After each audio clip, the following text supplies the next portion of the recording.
Como decía el maestro Moreno Hoyos, bienvenidos al fascinante mundo de la recuperación de las pérdidas óseas. La verdad, no sé qué tan fácil sea poder hablar ahorita porque se siente un nudo en la garganta por todas esas bellas expresiones que para mi humilde persona tienen y que considero de todas maneras inmerecidas. Pero bueno, todos tenemos derecho a 5 minutos de fama y de gloria. Gracias. Bueno, vamos a hablar acerca de las pérdidas óseas. Pues, ahí está. Perdón. La verdad es que la recuperación de pérdidas óseas es un tema fascinante en la especialidad. Es un tema que ha tenido muchas modificaciones en los últimos años y que aunque tiene una historia, es un tema todavía complejo, que difícilmente todos los hospitales lo pueden tener y que por desgracia la causa que condiciona las pérdidas óseas es múltiple. Puede haber un desvidamiento muy extenso que nos haga perder parte del hueso. Puede haber una fractura expuesta donde se pierda o curse con un proceso infeccioso o no cicatrice, tenga un proceso osteomielítico, o en el caso de los tumores, o en el caso de cuestiones congénitas. La cuestión es de que cuando hay pérdida en la longitud de alguna extremidad o ausencia de un fragmento del hueso, se tiene que hacer algo. ¿Y qué posibilidades se tiene? Bueno, vamos a ver varias de ellas. Vamos a ver prácticamente lo que está escrito aquí. Vamos a ver los injertos óseos, que hoy por hoy sigue siendo el mejor injerto que hay. Digan lo que digan los que hacen pues osteomoduladores o injertos sintéticos. Se puede ocupar el peroné, ya sea libre o vascularizado. Se puede hacer osteogénesis, o sea, formación de hueso por distracción de focos, por compresión de distracción, por cayotaxis, por fisiotaxis, por muchos. El método de Masquelet que vamos a revisar y el injerto de cadáver o la combinación de los diferentes métodos. Recordar que cuando tenemos una ausencia de hueso en una parte de una osteosíntesis, podemos hacer uso de la cresta ilíaca. Y la cresta ilíaca, cada cresta nos puede dar 50 cc de tejido. El problema es que cada vez que sembremos ese tejido va a haber un porcentaje de pérdida que es superior al 50%. Entonces, para que sepamos que cada vez que sembramos injerto hay una pérdida, y por eso dicen cuando uno tiene que poner una cucharada más de la que decía ya acabé, ¿no? Una cucharada más. La meseta tibial nos puede dar 30 cc, el cóndilo femoral otros 30, el irrigador aspirador por el fresado nos da 90, y ahora está muy en boga la matriz ósea, el banco de huesos y los osteobiológicos. Pero hay que tomar en consideración todas las condiciones que tenemos, que vamos a poder intentar abordar los otros aspectos, como puede ser la necesidad o no de desgaste económico por las compras de los elementos, las múltiples cirugías o múltiples heridas, las múltiples reintervenciones y la falta de éxito en algunos casos que llegamos a tener. Vamos a ver un caso, es un caso de una femenina de 29 años que no tiene antecedentes, aunque yo le puse 2 antecedentes. Su papá y su mamá eran médicos, y cuando me lo entregaron como se ve en la diapositiva. Tenía una pérdida de 8 centímetros, sin lesión del radial, sin infección. Y bueno, los médicos que la habían atendido originalmente, estas imágenes me las mandó, estuvo polifracturada, tuvo clavícula, un hombro flotante, y primero pusieron las dobles placas en diferentes planos, que posteriormente cambiaron por una placa, finalmente vi un área de necrosis, hasta mandaron una biopsia al estudio para ver qué era lo que estaba pasando. Total que le integran con casi 8 centímetros de pérdida de hueso. Entonces, ¿qué hacer? ¿Qué hacer en este caso? Bueno, sobre todo, íntegro radial, no proceso infeccioso, no afectación vascular. ¿Qué hacer, no? Las alternativas que teníamos era hacer una 800, colocar una placa fija y sembrar injerto en múltiples ocasiones hasta que se rellenara. Me pareció muy delicado, porque además ya comenzaba a tener un poco de osteoporosis por desuso. La alternativa sería hacer una cirugía de acortamiento, que miembro torácico es viable, pero eran muchos centímetros de acortar, y se optó por hacer un transporte. Bueno, se pensó hacer un transporte óseo, pero como tenemos un fragmento tan pequeño en la parte de aquí, en la parte cercana a la cabeza humeral, transportar un fragmentito chiquito es difícil, entonces tendríamos que hacer un transporte retrógrado, con la posibilidad de que se engarzara el nervio radial en el transporte y darnos un problema de neuropraxia. Entonces se optó por hacer un peroné. Y ahora la decisión de hacer un peroné libre o un peroné vascularizado. Se optó por hacer un peroné libre porque la bibliografía dice que más de 10 centímetros de peroné transportado tiene un área de necrosis, y entonces cuando se requiere hacer vascularizado. Y bueno, esta fue mi planeación preoperatoria, que como lo pueden ver está hecha en una servilleta, y en el muslo de mi uniforme quirúrgico para procurar decirles a las personas lo que pensábamos hacer con este caso. Se hizo un corte en la parte distal del peroné, un corto en cono y cono, que lo vamos a ver más tarde, y en la parte proximal se hizo una maniobra, se llama maniobra de Keystone. La maniobra de Keystone se hace una ventana ósea por donde se pasa el segmento de hueso que ya tenía colocado un clavo de Schanz intramedular, y luego para evitar que el segmento se salga de su oquedad que le habíamos fabricado, se coloca un tornillo para que sirva como cerrojo, como llave de piedra, para que se quede ahí. Y esto fue lo que hicimos. El cono y cono es tener los dos extremos que tengan una correspondencia en cuanto a forma, y de esta manera se logra cierto grado de estabilidad. Y se colocó un figador externo para mantener los segmentos en una mejor posición, no pedirle tanto al hueso. Entonces ahí se ve que la paciente no tiene lesión del nervio radial después de la cirugía, y los acercamientos para ver la parte que está de intraósea dentro de la cabeza y el cónico. El injerto tiene una inicial necrosis, pasamos de la imagen del lado izquierdo a la imagen del lado derecho, y eventualmente comienza a formarse una corticalización en el segmento. Aquí vemos la paciente todavía con el fijador puesto, y hasta que se logra la integración y la corticalización de los segmentos, tanto en la porción anterior como en la porción posterior. En esta paciente, coincidentalmente, el diámetro del peroné era exactamente el mismo diámetro de su húmero. Entonces, yo creo que eso tuvo que ver también en la decisión sobre la osteosíntesis, porque cada perforación y la colocación de tornillos de 4 o 5 hizo que, por alguna razón, se perdiera el hueso. Entonces, se finaliza este caso, en donde logramos obtener una integración del peroné en el sitio, y pasamos de la pérdida a esto, y la paciente logra hacerlo. Ahora vamos a ver el segundo de los puntos, que es los sistemas de elongación ósea o de recuperación por transporte o por traslación. Esto se debe al doctor Gabriel Lizarov, que él nació en Rusia en 1921, y que por una cuestión de serendipia tenía que ver pacientes en Siberia, y él estaba haciendo tratamiento de las infecciones por medio de la compresión. Entonces, el paciente que ya le estaba dando compresión se le dio de manera opuesta y se logró distracción. Y como tardan en regresar mucho tiempo, después de 6 meses viene y se lo había neoformado hueso. Y de ahí se comenzó a hacer la formación de hueso, la osteogénesis por distracción, y se comenzaron a hacer todos los estudios para determinar los principios biológicos en los cuales se fundamenta este tipo de procedimientos, que hoy es probablemente de los más socorridos para la recuperación de las pérdidas óseas. Entonces, vamos a ver algunos aspectos interesantes, como puede ser la conservación de la circulación, la estabilidad, el grado de ritmo de distracción y el nivel de osteotomía. El doctor Gabriel Lizarov ocupaba casi exclusivamente fijadores externos en forma de anillos con múltiples agujas muy delgadas que daban una estabilidad angular y nos permite hacer fenómenos de compresión o distracción. Pero ahora han surgido otros tipos de...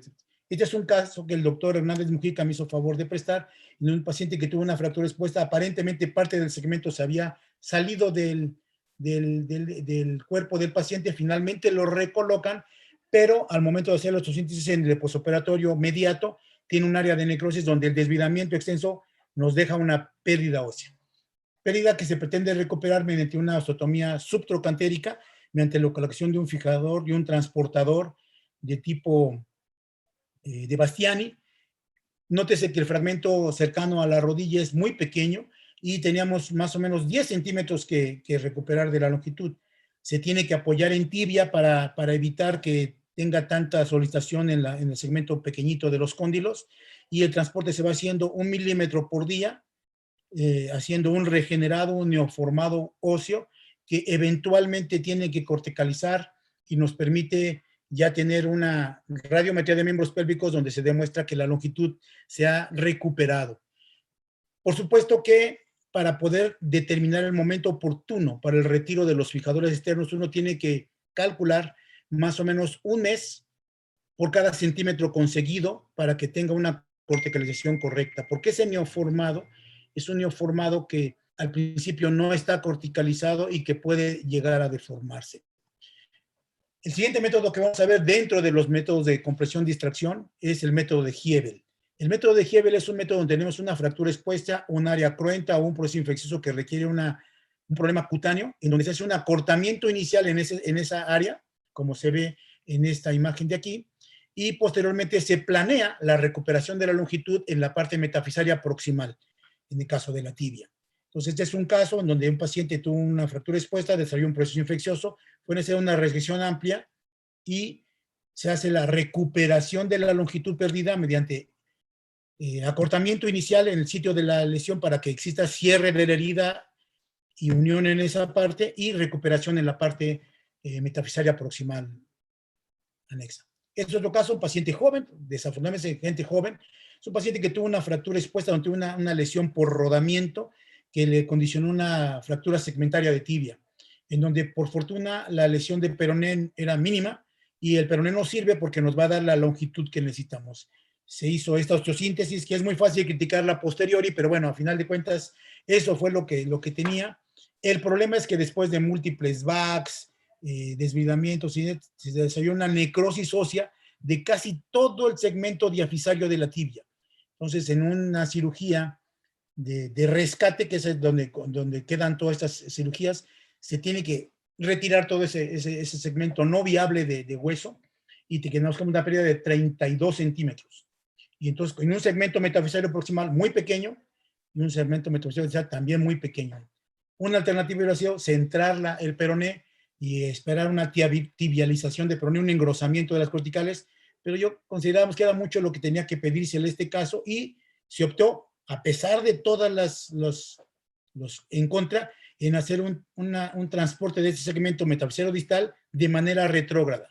Y se va llevando a cabo el segmento milímetro a milímetro, milímetro por día, hasta que se logran recuperar los 32 centímetros que tenía pérdida. Ahí vemos las condiciones de la piel del paciente. Analizar aquí que la circunstancia de las líneas del segmento de transportado no forman una línea en la piel, sino que se va a tener una adecuada cicatrización y que vamos a ver después, vamos a platicar un poquito acerca de qué es lo que pasa con los músculos y qué es lo que pasa con los tendones del segmento transportado. Pero bueno, a final de cuentas, a la llegada en el extremo proximal se tiene que hacer un aporte óseo para garantizar la integración con el segmento proximal. Y les comentaba que en este caso, el peroné está íntegro de tal manera que nos puede servir de buena medida para determinar la longitud. Entonces, una vez que se logra la integración, sí se tiene que abordar entre el astrágalo y el calcáneo, porque, bueno, tiene que tener una mucho mejor sujeción el fijador, pero a final de cuentas, el neoformado tiene toda una mejor integración hasta que eventualmente se retiran los fijadores y aunque tenemos problemas en la articulación del tobillo y la subastragalina, pues el paciente logra preservar su extremidad con todas las conectaciones cosméticas que ustedes quieran argumentar, pero esta es una cirugía de rescate articular en donde la alternativa a tomar hubiera sido amputación o desarticulación. Vamos a hablar un poquito del método de Wasserstein. El método de Wasserstein es tener un clavo que nos sirva de guía para el segmento transportado en términos generales, ¿no? Porque, por ejemplo, en este caso, que es un caso exitoso, pero que voy a utilizarlo en donde se ve que hay una pérdida ósea metafisaria en el tercio medio y se hace una corticotomía proximal, se transporta ese segmento, pero hay una desalineación de los segmentos y aunque el segmento llega a su punto, se coloca injerto, se integra, hay una mala alineación de los segmentos transportados. Y esta mala alineación de los segmentos transportados nos deja una tibia útil, funcional, etcétera, pero con una desalineación de los segmentos. Para evitar eso es que el método de Wasserstein nos puede ayudar porque el clavo sirve de guía, pero además, en este caso que el doctor Casiano nos hizo favor de prestar, se tiene colocado un clavo colchero que sirve de guía para el transporte, se coloca un transportador Orthofix, de la marca Orthofix, que no afecte o que no toque al clavo y el segmento transportado sigue el curso del clavo, de tal manera que al momento que logra llegar al sitio donde debe de estar, ya no es necesario esperarnos los meses para la corticalización porque el clavo mantiene fija la distancia proximal y distal y la integración, la corticalización y demás viene con el clavo puesto. Entonces es un método que a pesar de que el artículo que está mencionado aquí está del 2020, ya se estaba haciendo hace muchísimos años en Magdalena de las Salinas. Y bueno, cuando tenemos grandes segmentos por cubrir o que tenemos la idea de acortar los tiempos para poder tener esa recuperación de esa pérdida, se puede hacer a 2 puntos o a 3 puntos de transporte, de tal manera que cada uno de ellos gana 1 milímetro, de tal manera que podemos acortar los tiempos de integración y de transporte para la recuperación de la... ¿Qué pasa con los músculos? Supone que si el segmento transportado tiene un músculo, ese músculo tiene además una miogénesis, tiene una miotaxia, o sea, se vuelve a reinsertar en el punto donde el sitio de origen y de inserción del músculo trabaje correctamente, siempre y cuando el paciente esté utilizando la extremidad. Entonces es algo que es asombroso porque pues es como si le ordenáramos que se situara en donde debe de situarse, aunque el segmento se lleve a otro punto en la anatomía del paciente, ¿no? Y bueno, por supuesto que hay un montón de cambios histopatológicos que se han estudiado a forma, y también lo mismo se tiene que estudiar con los nervios. Los tendones se han estudiado poco, pero la piel también ya habíamos hablado algo acerca de eso. En el caso de los nervios, tener cuidado porque puede tener problemas de dolor demasiado intenso o de alteraciones en la conducción del impulso nervioso cuando se va a la velocidad muy rápida, que ahorita vamos a hablar acerca de las velocidades. Los vasos, aunque en un principio tienen un fenómeno de vasodilatación y aumenta el flujo capilar bastante, 160 a 300%, la luz de las arterias se había incrementado con el efecto de la tracción. Pero en el caso de las recuperaciones de pérdidas óseas no es un fenómeno tan importante porque teníamos una longitud original que tenemos que recuperar. Entonces, en ese caso no es tan importante. El ritmo en general es 1 milímetro por día, pero puede estar fraccionado en 2 a 4 veces porque si uno lo hace más lento, se pega y ya no se consigue ningún neoformado. Y si se va más rápido, no se alcanza a depositar las células que van a dar origen a los osteocitos. Entonces, hay estudios que demuestran que no debe ser menor a 0.3 milímetros por día, ni mayor a 2.7 en uno porque se pega y en otro porque no se forma neoformado. Y los tipos de cortes son muy variados. Puede ser que el sitio de fractura se ocupe como una callotaxis, que se traccione la fisis, en los niños, la epifisiodistracción, que se haga una osteotomía o corticotomía o una osteotomía cerrada. Vamos a ver un ejemplo con una fresa interna que se ocupa con un clavo que tiene un sistema ahí mecánico. Y los aspectos técnicos es de que hay muchos métodos, que hay callotaxia, compresión, distracción, ya hablamos del método de Hebel, obstrucciones por distracción, con distractor de Wagner o el método de Wasserstein que ya fue mencionado, ¿no? Y el regenerado se tiene que ir vigilando. En estos siempre hay que estar muy pendientes del paciente, pero en estos casos todavía más, porque si el paciente no sigue las indicaciones de manera correcta, le da dolor la distracción o tiene elevaciones de la presión o alteraciones en la sensibilidad o un montón de cosas y se detiene la distracción durante demasiado tiempo, se queda pegado y no se logra la corticalización.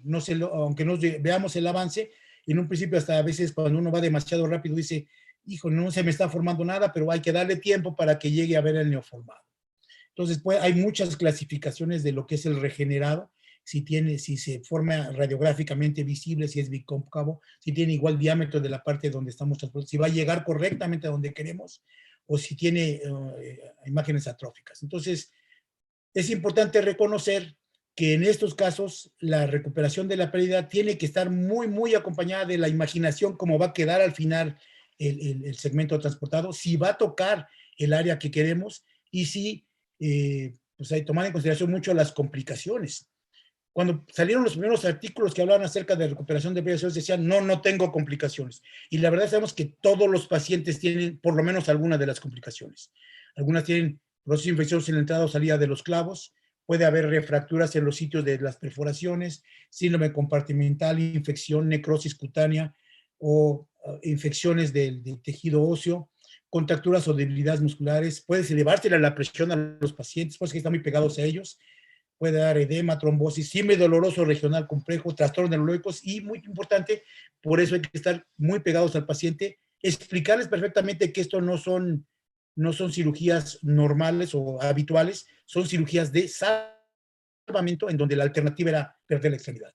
Y bueno, puede haber otras complicaciones como subluxación o luxación de las articulaciones proximales o distales, desviaciones en el eje, consolidaciones precoces, retardos en la consolidación, fracturas y muy importante el aspecto psicológico de los pacientes, porque en algunos casos, aún después de todos los esfuerzos que se han generado para poder recuperar la pérdida ósea, en algunos casos también se puede acabar en amputación. Y esto es lo que decía el clavo ISKD es un clavo donde se puede meter una fresa interna que tiene una aspa que corta desde adentro, se bloquea el clavo y el paciente se le pide que haga una movilización lateral cada día y el clavo solito va dando la longitud correspondiente para que una vez finalizada la longitud que pretendemos, el clavo ya está bloqueado y nada más espera la corticalización. Y bueno, han salido muchos artículos, este es un artículo de 2008 en donde hace una técnica modificada, en donde para evitar que el alambre sea el que esté cortando cuando son alambres de tipo fijadores anulares, se coloca un tornillo canulado, el alambre se pasa por el tornillo y el tornillo tiene una gran masa de agarre al hueso que nos permite transportar el segmento con mucho mayor seguridad y con mucho mayor pues, certeza de que va a llegar a donde queremos. ¿Cómo se evalúan los resultados? Todos, casi siempre cuando le preguntas al médico dice, me fue bien. Hay que ver cómo le fue al paciente. Entonces tienen que ver sobre si se logró la longitud que pretendíamos, si se tardó el tiempo que decíamos o se tuvo que retrasar o se tuvo que mantener más el tiempo de inmovilización, si se presentaron o no complicaciones, cómo se abordaron, si la función de la extremidad está útil, le permite caminar, le permite movilizar, etcétera. Y bueno, porque por supuesto que tiene que estar satisfecho el cirujano, pero principalmente quien tiene que estar satisfecho es el paciente. Entonces, ahora vamos a ver uno de los siguientes métodos, que es el método de Masquelet. El método de Masquelet es la inducción en la formación de una membrana para que nuestra aplicación de injerto se pierda menos. Esta membrana, bueno, el método, a pesar de que ya había un artículo del 89, Masquelet en el 2000 hace la recopilación de eso y es como se conoce, pues, se hace un espaciador de polimetilmetacrilato al cual se le adiciona un antibiótico, que debe ser uno de estos 4 antibióticos porque son los que aceptan el aumento de la temperatura. Puede ser clindamicina, vancomicina, meropenem o ceftazidima. Se deja estabilizado ese segmento creando el espacio durante 4 a 8 semanas, en promedio 7, para poder, una vez pasado eso, hacer una segunda etapa en donde se formó la membrana se incide y se supone que la membrana tiene factor beta de crecimiento beta 1, factor de crecimiento endotelio vascular y células fibroblásticas, y lo importante es que está ricamente vascularizado, entonces cuando uno abre la membrana se puede retirar el segmento de metilmetacrilato y al momento de sembrar injerto, el injerto se integra en un 90%. Ya no es necesario, ya no se espera uno que se reabsorba. Y lo importante en este método, en comparación con todos los demás, es de que no importa el tipo de osteosíntesis que uno haya elegido, puede funcionar con fijadora externa, con clavo intramedular, con placa, etc. Entonces vamos a ver aquí un caso pequeño en donde una niña que tuvo un proceso de infección en el radio, tuvo una pérdida de 12 centímetros, se coloca el espaciador. Ahora se podría poner un fijador externo apoyado en los metacarpianos y en el cúbito o en la parte proximal del radio. Y una vez conseguida en el segundo tiempo, se rellena de injerto, se colocó esa placa, pero nos quedó un cúbito más, un cúbito plus. Y bueno, tiene posibilidad de tener una enfermedad de Kienbock, etcétera, y además como muñeca dolorosa, por lo que tiene que hacer una cirugía de resección para dejar un cúbito neutro. Y bueno, una vez integrado el injerto que ya se colocó, se puede ver que el método es eficiente en este caso. Y se puede ocupar con clavo, en donde se colocan dos pequeñas valvas de metilmetacrilato, una por en la anterior o posterior, y se induce la formación de la membrana, se retira el metilmetacrilato y se coloca injerto, de tal manera que se logra una integración muchísimo más segura y mucho más rápida.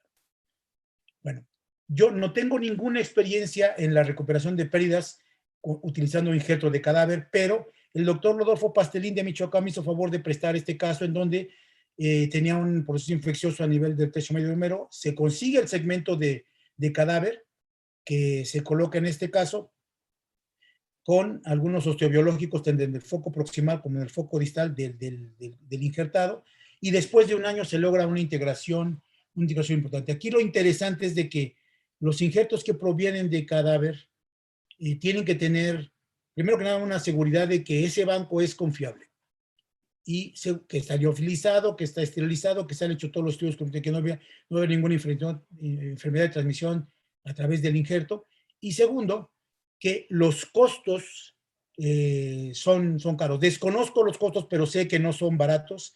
Y bueno, aquí vamos a hacer un pequeño resumen, donde vemos los métodos de los cuales se ha hablado. Está la toma de aplicación de injerto, alargamiento óseo, injerto libre de peroné, injerto vascularizado, el masquelet y injerto de cadáver. Y las características que tiene, aquí viene qué es lo que nos da el injerto, los alargamientos, las condiciones de 1 milímetro por día, un mes de estabilización por cada centímetro conseguido, y injerto en el sitio de llegada del transportado, y que el transportado llegue a donde queremos.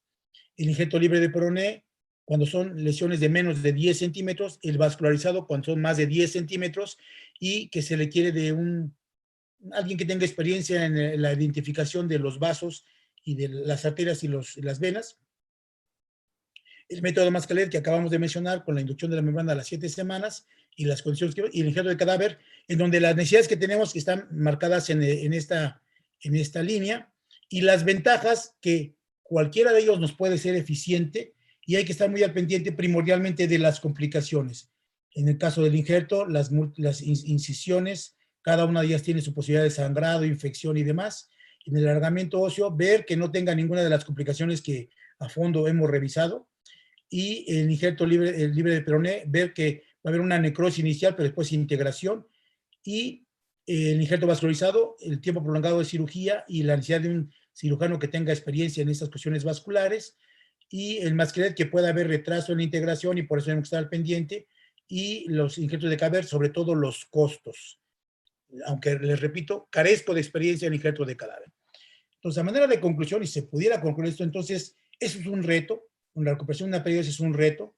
Se tiene que conocer cada uno de los procedimientos, estar muy al pendiente de qué estabilidad es la que se le va a proporcionar a los segmentos proximales distales de la pérdida, y establecer los criterios adecuados para poder retirar seguramente, previa dinamización, los fijadores o los demás. Si se tiene un clavo que nos mantiene la distancia, dejarle el trabajo al clavo para que tenga la posibilidad de mantener la distancia en lo que corticaliza, y sobre todo tener una gran comunicación con el paciente, nunca citarlo demasiado lejos, sino estarlo frecuentemente viendo, tener un muy buen programa de rehabilitación para que logre recuperar la función de la extremidad, la que estemos tratando, y de ser posible, utilizar combinación de procedimientos. Puede poner un pequeño segmento de masquelet y trasladar el otro segmento, o si son varios focos para lograr una gran distancia, 1 milímetro cada uno de ellos nos puede recuperar la distancia obtenida, y el uso de osteobiológicos. Entonces, yo creo que con esto debe quedar más o menos claro los diferentes procedimientos que